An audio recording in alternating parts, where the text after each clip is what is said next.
बांसुरी से निर्मल संगीत बहता है, ज्ञान इनका ऐसा कि हर कोई इनको दिग्गज कहता है। Please welcome Anil Vats ji with a huge round of applause. ओम गणेभ्यो गणपतिभ्यो नमो नमो, व्रातेभ्यो व्रातपतिभ्यो नमो नमो, ग्रीसेभ्यो ग्रीसपतिभ्यो नमो नमो, विरूपेभ्यो विश्वरूपेभ्यो नमो नमो। ओम गं गणपतये नमः। सबसे पहले जैस्मिन जी को मैं बहुत बहुत हार्दिक बधाई देता हूं। वो प्रशंसा की पात्र हैं। इतने बड़े बड़े राजहंसों को बुलाना और मोती चुगवाना ये कोई मामूली बात नहीं है। हार्दिक अभिनंदन और बधाई आपको। सभी लोगों की मैंने बातें सुनी, मुझे बहुत अच्छा लगा। और मूल बात एक रही कि वैदिक एस्ट्रोलॉजी जो बेस है समस्त ज्योतिष की विधाओं का, उसको बिना जाने कोई भी विधा पूरी नहीं होती। ये बात एक बार फिर से सुने। आप जो न्यूमरोलॉजी भी करते हैं वो भी उधार करते हैं, उधार करते हैं। कीरो जो कह गया वो मान लेते हैं, पाइथागोरस जो कह गया वो मान लेते हैं, सेफेरियल जो कह गया वो मान लेते हैं। कभी अपनी वैदिक भी न्यूमरोलॉजी कर लिया करो। और जब वैदिक न्यूमरोलॉजी करोगे तो नाचोगे, प्रसन्न हो जाओगे। जैसे वो बच्चे भाग्यवान होते हैं जिनके माता पिता जीवित होते हैं, जिनके माता पिता आशीर्वाद उन्हें देते हैं। तुम्हारी न्यूमरोलॉजी के तो बहुत देवता हैं जो जगत पिता और माता के रूप में प्रतिष्ठित हैं। तुम्हें गर्व करना चाहिए अपनी वैदिक एस्ट्रोलॉजी के ऊपर और न्यूमरोलॉजी के ऊपर। यह विधा भी बहुत अच्छी है, इसका भी स्वागत है, पर मूल जो वृक्ष है वो वैदिक है और उस मूल वृक्ष की शाखाएं बहुत दूर दूर तक फैली हैं। कहीं छोटी शाखा चली गई, कहीं बड़ी चली गई, कहीं पत्ते आ गए, कहीं फल आ गए, कहीं फूल आ गए, लेकिन तुम जड़ों को कैसे भूल सकते हो? जड़ें ही तो उन सारे वृक्ष को प्राण देती हैं। जड़ें बहुत गहरे में जाती हैं, जहां से जल मिलता है जल ले लेती हैं, जहां से उर्वरक खाद मिलती है खाद ले लेती हैं और पल्लवित करती हैं, पोषित करती हैं उस वृक्ष को जिसकी अनंत शाखाएं हैं। कुछ शाखाएं अंक शास्त्र के रूप में हम जानते हैं, कुछ शाखाओं को वास्तु के रूप में हम जानते हैं। एक अलग विषय है, बहुत प्यारा विषय है। वास्तु विषय एक अलग उद्बोधन चाहता है, अगर उस पर अगर हम बात करें।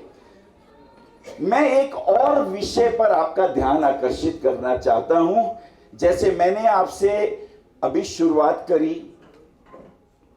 2-3 विषयों पे मैं बात करूंगा और राजेश ओझा जी की उस बात का जवाब दूंगा क्या होने वाला है, यूक्रेन के युद्ध का क्या परिणाम होने वाला है, इसका जवाब तो देना ही चाहिए। ये ज्वलंत आज की सभी की दिल की ये गहरी पिपासा भी है। देखिए, आप एक बात ध्यान रखें और गर्व करें वैदिक एस्ट्रोलॉजी के ऊपर।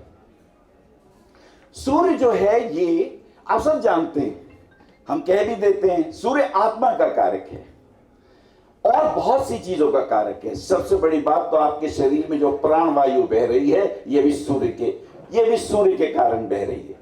आपके घर में जो आपके पिताश्री हैं ये भी सूर्य के, और बहुत सी बातें हैं सूर्य से संबंधित। चक्रों में भी कौन कौन से चक्रों को पर सूर्य का अधिकार है, ये भी सूर्य का वहां प्रभाव देखा जाता है। आपका जो शरीर के अंदर नाभि के अंदर जो विशेष रूप से नाभि के 5 चक्र है।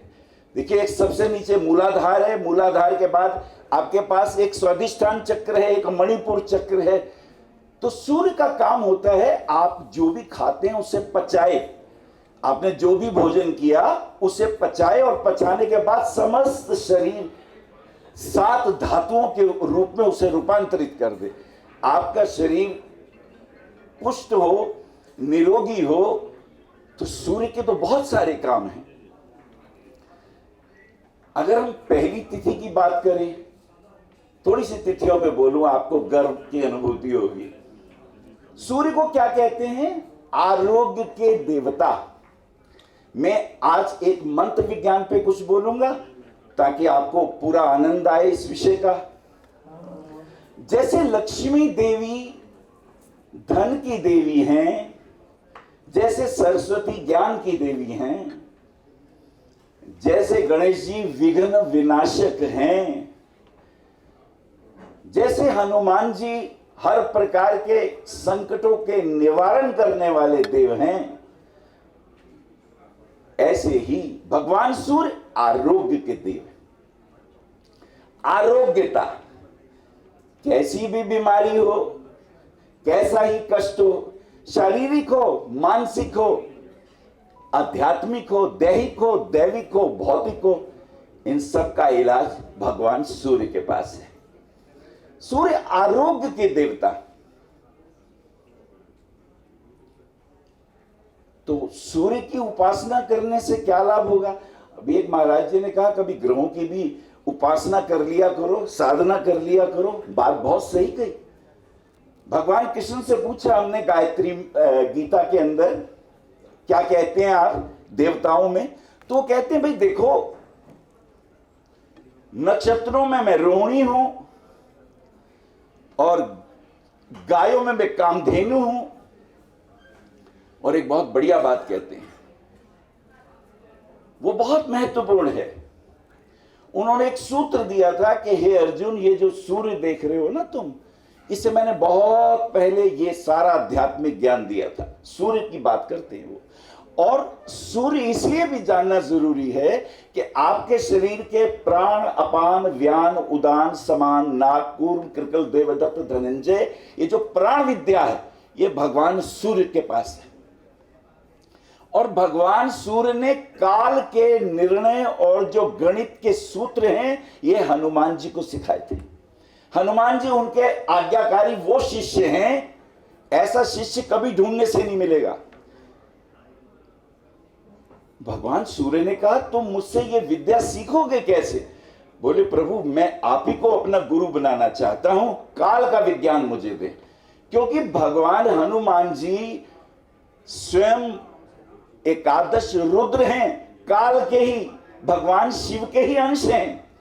तो काल विज्ञान की बात वो करते हैं भगवान सूर्य से। सूर्य कहते हैं देखो भाई, मैं तो तीव्र गति से चलता रहता हूं, मैं तो रुकता नहीं हूं, पर तुम मुझसे सीखोगे कैसे? बोले प्रभु मैं आपकी तरफ मुख करके उल्टा दौड़ता रहूंगा।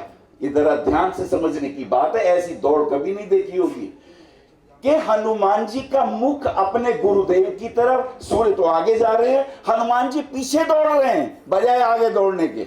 और इस प्रकार दौड़ते हुए उन्होंने भगवान सूर्य से ज्योतिष का अपूर्व ज्ञान प्राप्त किया। तालियां बजाओ, ज्योतिष कहां से शुरू हुआ? ये बातें भूल गए, पता भी नहीं। गर्व करना चाहिए आपको। और वहां से सूर्य भगवान ने उन्हें बहुत सारी विद्याएं सिखाई। तो पहला अंक जिसको आप 1 नंबर भगवान सूर्य का देते हैं, वस्तुतः उस पहली जो तिथि है उसे प्रतिपदा कहते हैं। द्वितीया, तृतीया, चतुर्थी, पंचमी, षष्ठी, सप्तमी, अष्टमी, नवमी, दशमी, ये जितनी हमारी तिथियां हैं, इन तिथियों के देवता होते हैं। इन तिथियों में यदि कोई कार्य आप करते हैं तो कौन सी तिथि नंदा है, कौन सी तिथि रिक्ता है, आप सब जानते हैं। मैं इस विषय पे ज्यादा नहीं बोलता।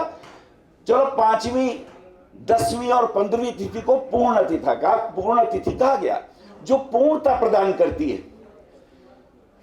चंद्रमा की सूर्य से खास प्रकार के डिस्टेंस पर तिथियों का निर्माण होता है, यह भी आप जानते हैं। गणपति को विघ्न विनाशक कहा गया है। अब विघ्न विनाशक का अर्थ, तिथि की गणना करिए, 36 से 48 डिग्री के बीच में जो समय है वो गणपति के पास है।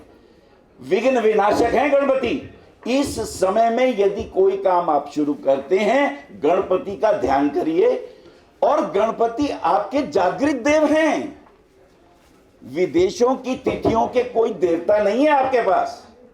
आपके पास 16 तिथियां 16 तिथियों के देव हैं और इसका प्रमाण है, ऋग्वेद में वर्णन है। पहली तिथि जो है प्रतिपदा, उसके लिए कहा गया है ओम अग्निमीले पुरोहितम यज्ञस्य देवम ऋत्वजम होतारम रत्न धातुमम।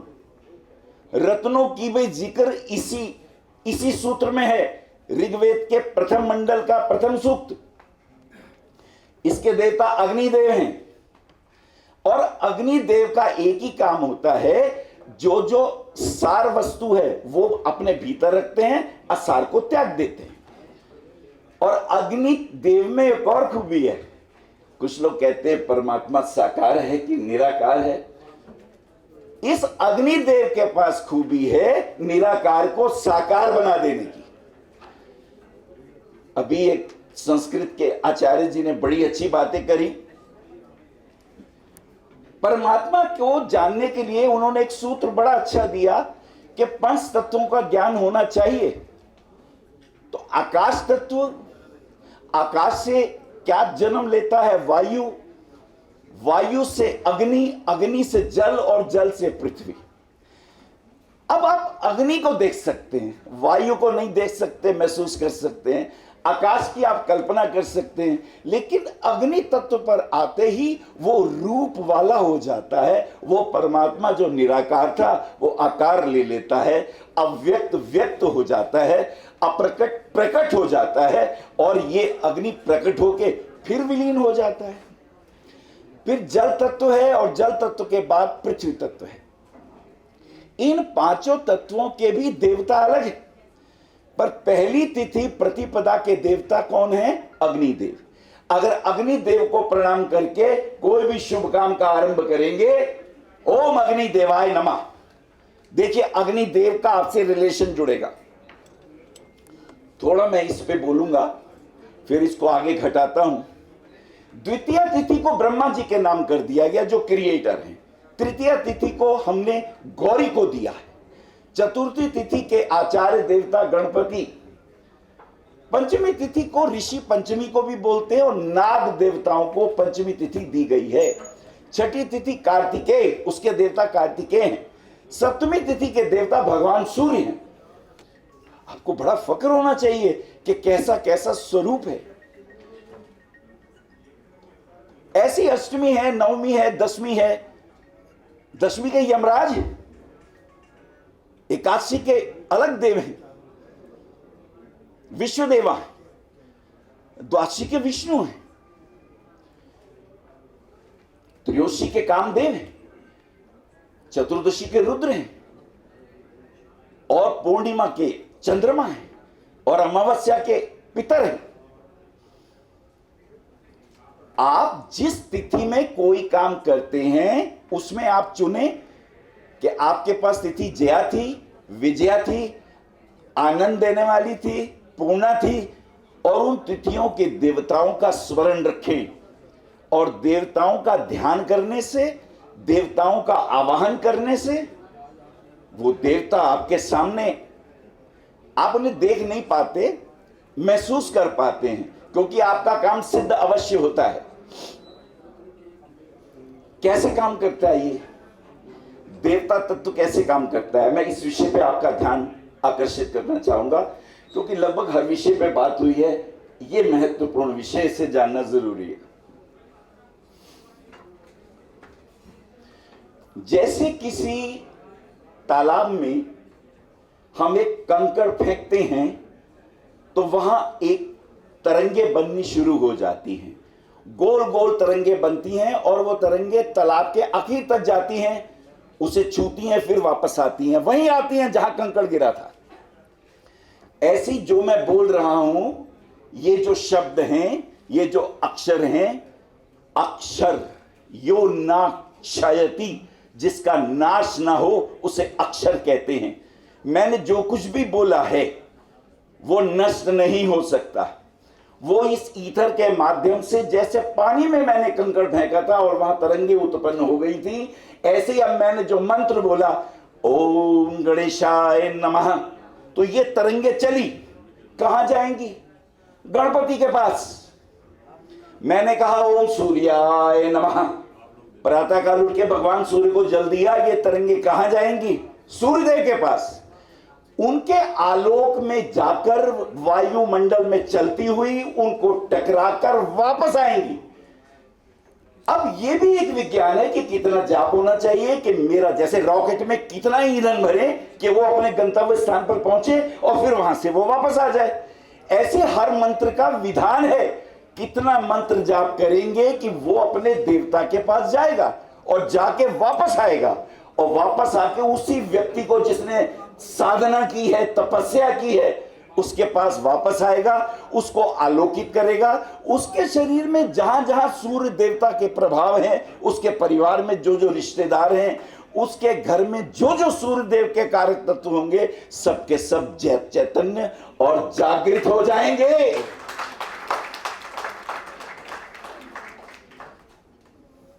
आपकी तरफ से एक प्रश्न होना चाहिए, महाराज ये नहीं मानी बात, प्रमाण दीजिए। भारत चित्त तो प्रमाण मानता है। पिछली बार एक सम्मेलन में मैंने बात कही थी। आज मैं एक्चुअली जल्दी में हूं, घर में मेरे एक प्रोग्राम है, तो मैं जल्दी ही निकलूंगा। अगली बार आऊंगा तो प्रमाण आपको दिखाऊंगा कि यदि आप गायत्री मंत्र बोलते हैं तो आपके सिर के ऊपर एक ड्राइंग बनने लग जाती है। यंत्राणाम देवानाम ग्रहण। यंत्र जो हैं वो देवताओं के घर हैं। मैंने हजारों यंत्र बनाए हैं। आप लोगों को मेरा ये रूप नहीं मालूम। मैंने बहुत शोध की है इन चीजों पर, बहुत अलग अलग विषयों पे शोध किए, रंगों पे मैंने शोध की है। मैं पेंटिंग बनाता हूं, मैं आपका चित्र 5 मिनट में बना दूंगा सामने बैठ के। मैं पेंटिंग भी करता हूं, रंगों में बहुत खेलता हूं, और बेसिक रंग क्या होते हैं और रंगों से फिर उपरंग कैसे बनते हैं। जैसे पीला रंग बनाया नहीं जा सकता, लाल रंग बनाया नहीं जा सकता, नीला रंग बनाया नहीं जा सकता। यही ब्रह्मा विष्णु महेश है। आध्यात्मिक भाषा में इसे ब्रह्मा विष्णु महेश कहते हैं। लाल रंग जो है ब्रह्मा जी को दिया, क्रिएटर है, पीतांबरधारी विष्णु है, उनके पास पीला रंग है, वो जो ओढ़नी ओढ़ते हैं।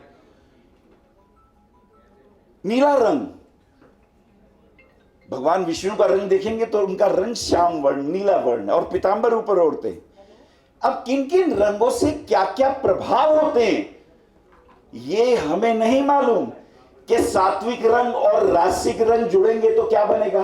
पीला और लाल मिलेगा, सात्विक और रासिक मिलेगा तो क्या रंग बनेगा और उसकी स्ट्रेंथ क्या होगी, हमें नहीं मालूम।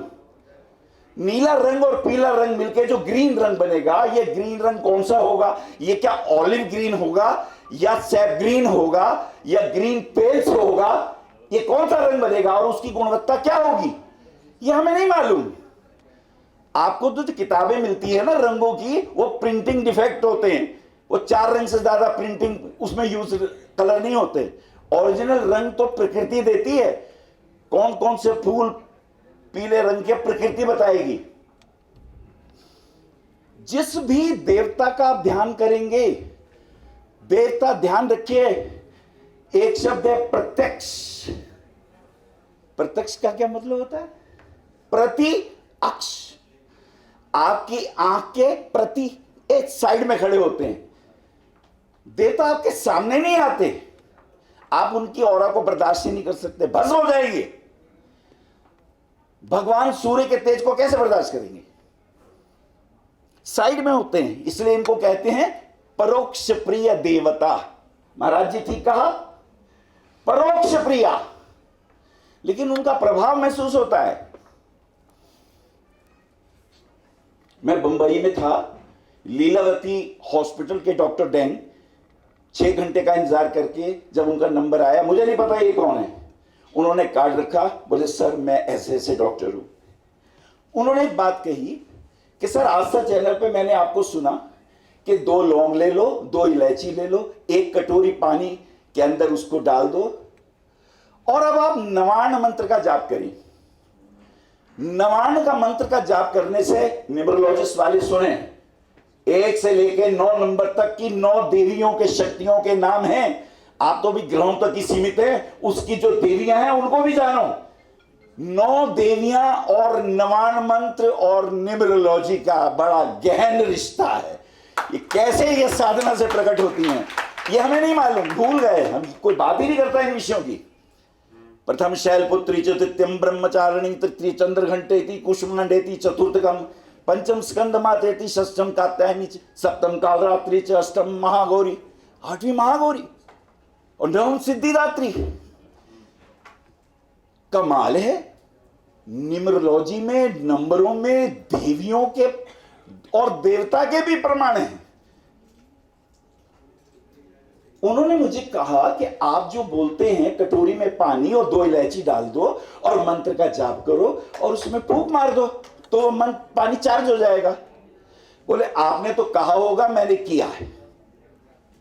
ध्यान से सुने, ये 2-4 मिनट की बात कर रहा हूं, बहुत इंपॉर्टेंट, आप गर्व कर सको, अपने ऊपर गर्व कर सको। उन्होंने मुझे एक फोटोग्राफ दिखाया, एक गिलास पानी था उसके अंदर और उसमें कीचड़ भरा हुआ था। मैं कहा डॉक्टर साहब ये तो बड़ा गंदा पानी है। बोले नहीं सर, ये आरओ का शुद्ध जल है। मैं कहा but how it can possible, ये तो बहुत गंदा है। बोले सर बिल्कुल ठीक कहा आपने, वास्तविक फोटो यही है। ये जो शुद्ध पानी पी रहे हैं, अगर मैं इसकी फोटो खींचूं तो कीचड़ वाला जल निकलेगा ये। पर फोटोग्राफी खास होनी चाहिए, किरलियोनिक फोटोग्राफी होनी चाहिए, किरलियोनिक फोटोग्राफी होनी चाहिए। उन्होंने एक और फोटोग्राफ रखा, उसमें बिल्कुल क्रिस्टल की तरह क्लियर जल था। मैं कहा ये? बोले महाराज ये आपके मंत्र का प्रभाव है। मैंने गायत्री मंत्र का पाठ किया 108 बार और 108 बार इसमें फूंक मारी। फूंक मारने के बाद जब मैंने चित्र लिया तो ये वही पानी इस रूप में किरलियोनिक फोटोग्राफी ने डेवलप कर दिया। ये इतना क्लियर हो गया, ये इतना जीवनदायी हो गया। और मजे की बात तो ये हुई जिस पे मैं आप सबकी जरा 4 गुनी तालियां चाहूंगा। मजे की बात तो ये हुई कि उस गिलास के ऊपर एक यंत्र बना हुआ था, एक ड्राइंग बनी हुई थी, गायत्री का यंत्र बना हुआ था। I will show you that यंत्र नेक्स्ट टाइम। और जब काल भैरव का मंत्र जाप किया गया तो काल भैरव का फोटो ऊपर आ गया, रंग तो क्लियर हुआ। और मजे की बात यह आई कि साइड में उनका कुत्ता भी खड़ा था। यानी हमारे देवताओं का वाहन कौन होता है यह साइंटिफिक रूप से सिद्ध है। गर्व करो, आपको अपने तिथियों के देवता, देवताओं के उपदेवता, उनकी देवियां, उनकी शक्ति, उनके शक्तिधर का ज्ञान होना चाहिए। चलिए नेक्स्ट टाइम आऊंगा, मैं इस विषय को विस्तार से बोलूंगा। अगर आप कहेंगे तो आप डांस करेंगे, गर्व करेंगे। मंत्र देवताओं के चैतन्य शरीर हैं। तालियां बजाओ, ये डायलॉग नहीं मिलेगा सुनने को। मंत्र क्या है? सूक्ष्म शरीर हैं देवताओं के। तो जब आप कोई मंत्र बोलते हो तो ध्यान रखना देवता वहीं होते हैं खड़े। एक बार नारद जी वीणा बजाते बजाते विष्णु जी के पास पहुंचे। बोले प्रभु आपसे मिलना बड़ा मुश्किल है। बाहर जय विजय खड़े हैं, भाला लिए हुए, अंदर ही नहीं जाने देते। जब तक उन्हें लालच ना दो कि अच्छा तुझे आशीर्वाद देंगे, वो अंदर ही नहीं जाने देते। और अंदर आओ तो माता लक्ष्मी आपके पैर दबा रही है। आप तो योग निद्रा में लीन है और आपके पास खड़ा होना बड़ा मुश्किल है। ऊपर से शेषनाग की फुंकार, खड़े नहीं हो सकते, भस्म ही हो जाओ, मर ही जाओ। प्रभु मेरा ये हाल है तो आम आदमी यदि आपका ध्यान करेगा तो उससे आपको आशीर्वाद कैसे मिलेगा, किस प्रकार से मिलेगा प्रभु ये बता दें। तो क्या कहा भगवान विष्णु ने? न अहम वसामी वैकुंठे। हे नारद, मैं वैकुंठ में वास नहीं करता। न अहम वसामी योगी नाम हृदय, और योगियों के हृदय में भी नहीं रहता। तो प्रभु कहां रहते हैं? यद यद मद भक्त गायंती, जहां जहां मेरे भक्त मेरे गुणगान करते हैं, मेरे मंत्रों का गुणगान करते हैं, मेरी यशोगाथा गाते हैं, तत्र तिष्ठामि नारद। नारद मैं वहीं उपस्थित हो जाता हूं, खड़ा हो जाता हूं। भगवान विष्णु का वचन है ये। आहा आहा। तो आपको गर्व करना चाहिए जब भी आप, क्योंकि भगवान विष्णु मनुष्य के रूप में हमारा ही उद्धार करने के लिए प्रवचन देने नहीं आते, वो जीवन को जी के दिखाते हैं। राम जी ने कोई प्रवचन नहीं किए, राम जी ने वो प्रवचन जो करते हैं हम, उन्होंने जी के दिखाए कि पुत्र कैसा हो, पिता कैसा होना चाहिए, भाई कैसा होना चाहिए, पत्नी कैसी होनी चाहिए। शत्रु भी हो तो इतनी तो हिम्मत हो अपने भाई से कहें, जाओ उसके चरणों पे खड़ा होके ज्ञान लेके आइए, महापंडित है। विष से भी अमृत निकालने की कला। राम जी यूं ही पूजनीय नहीं हो गए, नंगे पैर गए थे, पैरों में कांटे घुस गए थे, मच्छर भी बहुत थे, बिच्छू भी बहुत थे, सांप भी बहुत थे। हम तो बूट पहन के आ जाते हैं।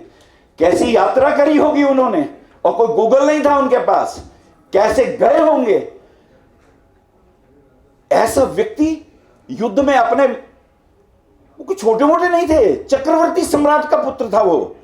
सारे नगर के लोग, सारे राजा महाराजा पैरों में गिर गए होंगे, महाराज हम आपको ले चले हैं। बोले नहीं, पैदल ही जाना है।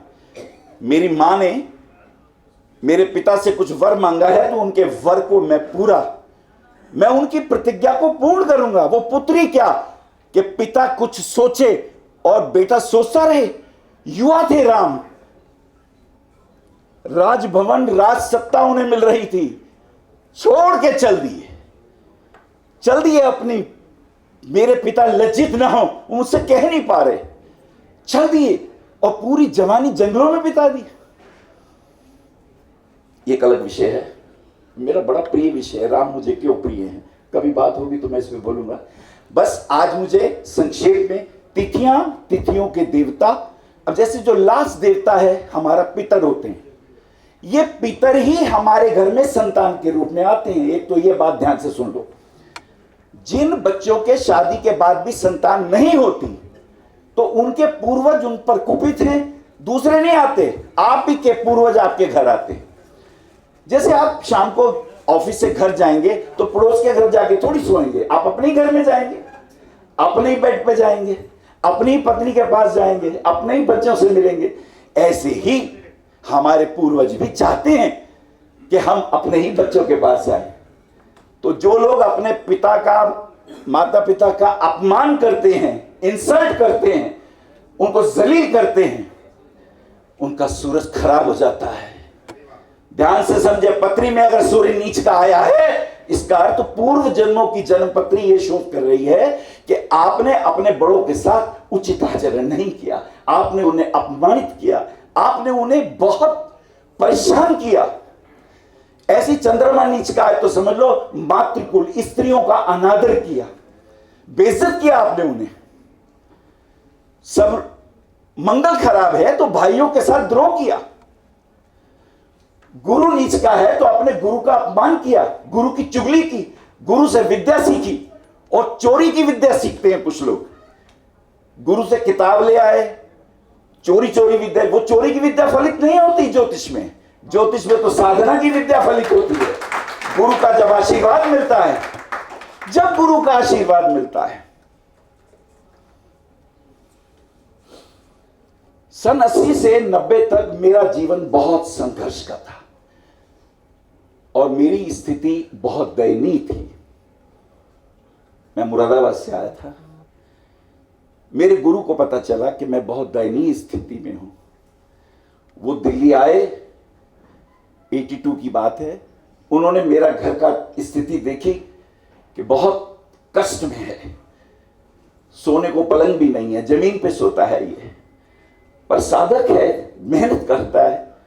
और मैं ज्योतिष 80 से 90 तक फ्री ऑफ कास्ट करता रहा, क्योंकि मेरे में हिम्मत नहीं थी मैं किसी को कहूं कि आप मुझे इसके पैसे दे दें। मैं पैसे नहीं लेता था, पर मेरी स्थिति बहुत दयनीय थी। उन्होंने चाय मांगी तो चाय का एक कप दिया, दूसरी चाय बनाने के लिए दूध नहीं था। मैं बहुत गहराई में नहीं जाता, उनकी आंखों में आंसू आ गए।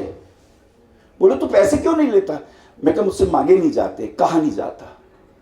बोले अच्छा, कोई किताबें हैं तेरे पास? कोई 2-4 किताबें दे दे मुझे पता है मैं बहुत स्वाभिमानी हूं। 2-4 किताबें उन्होंने मेरी ज्योतिष की देखी, जो मैंने पैंट से उठाई थी। वो खरीद तो सकता नहीं था, बहुत महंगी थी। तो जहां कहीं पैंट लगती थी तो मैंने वहां से वो किताबें ली कुछ और गुरुजी को दे दी, गुरुजी ये किताबें लीजिए।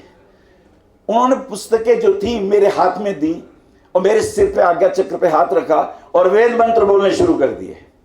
बोले मैं तुझे आशीर्वाद देता हूं, आज के बाद तू कभी भी आर्थिक दृष्टि से परेशान नहीं होगा, मैं तुझे वरदान देता हूं और ये विद्या तुझे फलीभूत होगी। गुरु से आशीर्वाद जब आप लेते हो तब आपकी पढ़ी हुई विद्या पुष्पित होती है। तब आपके कंठ से जो निकलता है वो आप नहीं बोलते, गुरु की वाणी निकल रही होती है। आप माध्यम होते हैं, आपके कंठ से देवता बोल रहा होता है, गुरु बोल रहा होता है। भूल के भी गुरु का अपमान नहीं करना। जो ग्रह नीच के आए हैं ये जन्म पत्री के हैं, परंतु कर्म पत्री तुम्हें अब बनानी है। अपने गुरु का मान रखो, सम्मान रखो, उनकी आलोचना मत करो।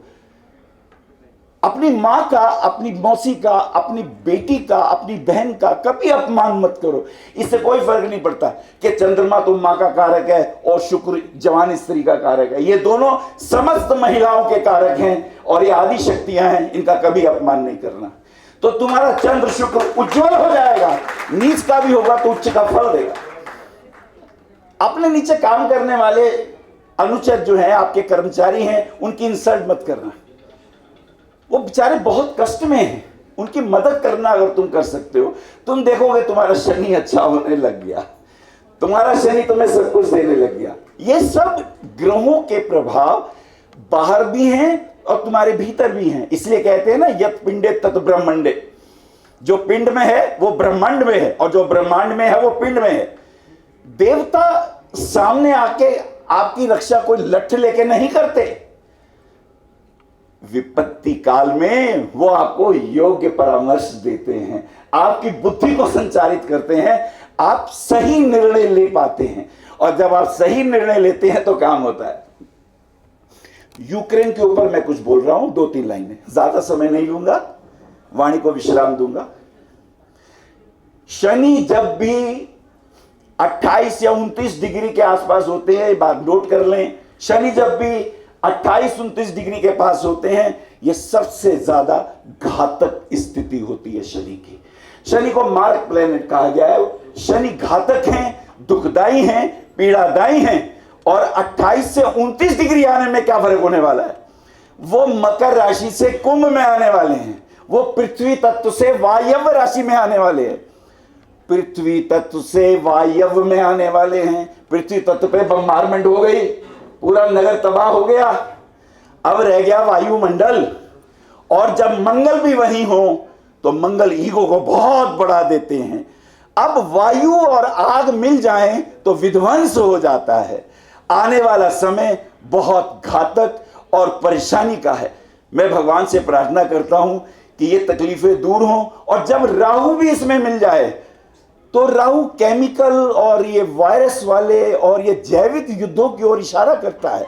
आने वाला समय बहुत खतरनाक है। हमें रोज भगवान से प्रार्थना करनी चाहिए कि इनकी बुद्धि सही हो।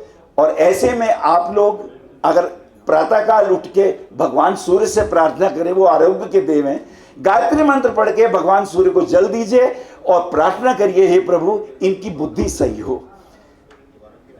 आपने मेरी बातों को इतने प्रेम से सुना, मैं आपके हृदय में बैठे परमात्मा को नमन करता हूं। मेरा प्रणाम स्वीकार। आप आचार्य श्री अनिल वत्स जी के आध्यात्मिक प्रवचन, ध्यान व ज्योतिष संबंधी मासिक राशि फल फेसबुक, यूट्यूब, www.astroanilvats.com पर भी देख सकते हैं। For appointment, भविष्य कथन, Monday to Saturday, 11 a.m. to 6 p.m. BE 279, Street number 6, Harinagar, New Delhi 110064. Phone number 98917 39999, 98181 89993, 981 088 7002, 886 000 6030. Website www.bhavishyakathan.com. Acharya Anil Vats @gmail.com.